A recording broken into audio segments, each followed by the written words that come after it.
Welcome to The Explainer. We usually think about money as just dollars and cents, right? But what if it could be something more? What if it could actually be a tool for freedom? Well, today we're going to dive into this incredible article by Alex Gladstein that shows exactly that, how Bitcoin is being used on the front lines of human rights battles all over the world. So the article kicks off with this really striking quote. What you spend says more about you than what you say. And when you think about it, that's a huge idea, right? Because in our digital world, every single time you swipe a card or buy something online, you're telling a story. But here's the catch. Unlike the words you speak, that financial story, it's being recorded, it's being tracked, and sometimes it's even being used against people as a tool of control. Okay, so here's our game plan. We're going to look at how money can be used as a weapon, see what that means for activists, and then hear some amazing stories of financial freedom. After that, we'll tackle the big criticisms, and finally, we'll see how this all fits into what's being called a peaceful global protest. Let's get into it.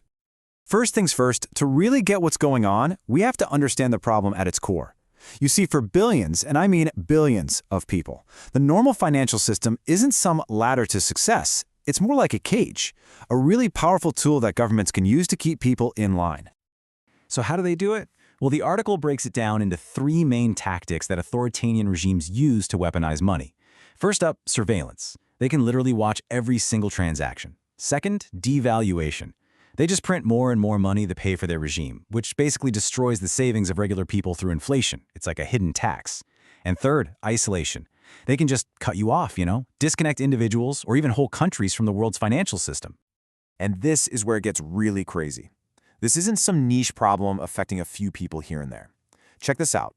The author points out that only 13%, just 13%, of the world's population lives in what we'd call a liberal democracy with a stable currency. So what does that mean for everyone else, for the other 87% of humanity? It means their financial system is shaky, it's controlling, or a nasty combination of both. Okay, so this isn't just theory, right? These aren't just numbers on a page. This has real, life-altering consequences for people on the front lines. I'm talking about the activists, the people fighting for democracy and basic human rights. This slide just perfectly lays out the difference. So, picture this. You're a nonprofit in Turkey and you're trying to get a grant. If you use a bank wire, it's a nightmare.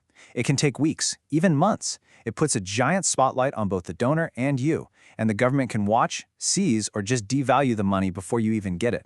Now look at Bitcoin. The transfer takes minutes. It's pseudonymous, so it protects people's identities, and the person on the other end gets the funds immediately and has total control. It's a complete game changer. And again, this isn't just a what-if scenario. The article gives us real-world examples. In Russia, a top democracy advocate, Ruslan Shevardnadze, got debanked by Revolut because of state pressure. In Hong Kong, pro-democracy groups had their bank accounts frozen. In Nigeria, during the huge #EndSARS protests, the government just froze the fintech apps everyone was using. It's a global playbook, financial censorship to silence dissent. So, okay, the old system is clearly broken for these folks. So what do? How are they fighting back? Well, this is where it gets really interesting. Let's look at how activists are actually using this tool on the ground. And believe me, the stories are incredible. Our first story takes us to Afghanistan, into an entrepreneur named Roya Mahboob. Just listen to this quote. She saw this box that could talk to other boxes, but as a girl, she wasn't even allowed to use it. That was her reality. She had to fight for the simple right to use a computer, and that fight led her straight to a tool that could blow past all the restrictions put on women in her country. So what did she do? She started paying her female employees in Bitcoin because they literally couldn't get bank accounts. And get this, one of her employees was able to escape to Germany with all her savings. How? By memorizing her seed phrase. Now, a seed phrase is basically like a super secret master password for your Bitcoin. It's a key to a vault in your head that no one else can open. This is real financial freedom. It helped her sister pay for college at Cornell, and today Roya is still using it to fund underground schools for girls right under the Taliban's nose. All right, now let's jump over to Togo in West Africa. The activist Farida Naborima says there will be no democracy in Togo or in Africa unless money is democratized. And for her, man, this is not just some academic idea. It is deeply personal. Her family has been fighting a dictatorship for generations, and one of the main weapons that dictatorship has used against them, financial control. Her entire family was deplatformed from all financial services just for their activism. They were cut off. So for Farida, Bitcoin became an absolute lifeline. It was a way to get funds to support the movement, all without needing the government's permission slip. And then she didn't just stop there. She took that idea and blew it up, founding the Africa Bitcoin Conference, which is now in its 4th year, bringing together activists from over 40 countries. Okay, so let's hit the pause button for a sec, because we all know Bitcoin isn't perfect, right? It's not some magic bullet, and I'm sure you've heard all the criticisms. The great thing about this article is that it doesn't shy away from them. It tackles the toughest questions head-on, and that's exactly what we're going to do now. First up, the big one, the volatility. You've seen the charts, right? The price swings are wild. So the question is, how can this possibly be useful as money if the value is all over the place? And this is such a critical point. For these activists, they're not really using it as a long-term investment, like you would a stock. Think of it more like a set of global, censorship-proof train tracks. It's a tool to move value from point A to point B without anyone being able to stop the train. As soon as the money train arrives, they can immediately hop off and convert it to their local currency to buy food, supplies, whatever they need. Okay, next question. You knew it was coming. What about the environment? The story you always hear in the news is that Bitcoin is a planet-killing environmental nightmare, right? Well, the article presents a really interesting, kind of counterintuitive take on this. See, Bitcoin miners are on a constant hunt for the absolute cheapest electricity on the planet. And what's the cheapest?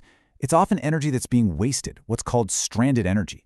Think of a remote hydroelectric dam that's producing way more power than the nearby town can use. That excess power usually just goes to waste. Miners can set up shop there and use it. And the result, according to the data in the article, is that the Bitcoin network actually runs on a greener energy mix than the entire US grid. And last but not least, the one you've definitely heard, isn't Bitcoin just for criminals? The whole idea that it's only used for shady stuff on the dark web. This is where the article really flips the script. It says to think about it like an encrypted messaging app, something like Signal.